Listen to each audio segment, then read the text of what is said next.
ভাবতে পারো, একটা আর্মি ট্রেনিং যেখানে ঘাড় সোজা রাখার জন্য সৈনিকদের কলারের কাছে পিন লাগিয়ে দেওয়া হয়। People's Liberation Army. চীনের আর্মি পৃথিবীর সবচেয়ে কঠিন ট্রেনিং সিস্টেমগুলোর মধ্যে একটি বলে অনেকেই মনে করে। এখানে সৈনিকদের শুধু শারীরিকভাবে নয়, মানসিকভাবে অটুট করে তোলা হয়। সবচেয়ে অদ্ভুত ট্রেনিংগুলোর একটি হলো পোস্টার ট্রেনিং।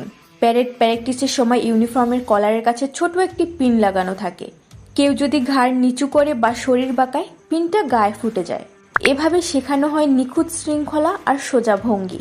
এরপর আসে আরও কঠিন পরীক্ষা। শীতের মধ্যে বরফ ভেঙে ঠান্ডা জলে দাঁড়িয়ে থাকতে হয় সৈনিকদের। আরেকটা ভয়ঙ্কর ট্রেনিং হলো মাটিতে ছড়িয়ে দেওয়া হয় কাচের টুকরো, আর তার উপর দিয়ে হামাগুড়ি দিতে হয় যেন তারা ব্যথাকে ভয় না পায়। কমান্ডোদের হাত শক্ত করার জন্য নিজেদের হাত দিয়ে ইট বা কাঠ ভাঙা ট্রেনিংও দেওয়া হয়।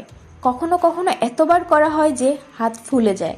তারপর পিঠে 25 থেকে 30 কেজি ওজন নিয়ে কিলোমিটারের পর কিলোমিটার দৌড়াতে হয়। এমনকি লাইভ বিস্ফোরণের মধ্যেও যুদ্ধের অনুশীলন করা হয়। চারপাশে ধোঁয়া, আগুন আর বিস্ফোরণের মধ্যেই দৌড়াতে হয়, আর লক্ষ্যভেদ করতে হয়। এছাড়াও আরও অনেক ভয়ঙ্কর ও অদ্ভুত ট্রেনিং আছে।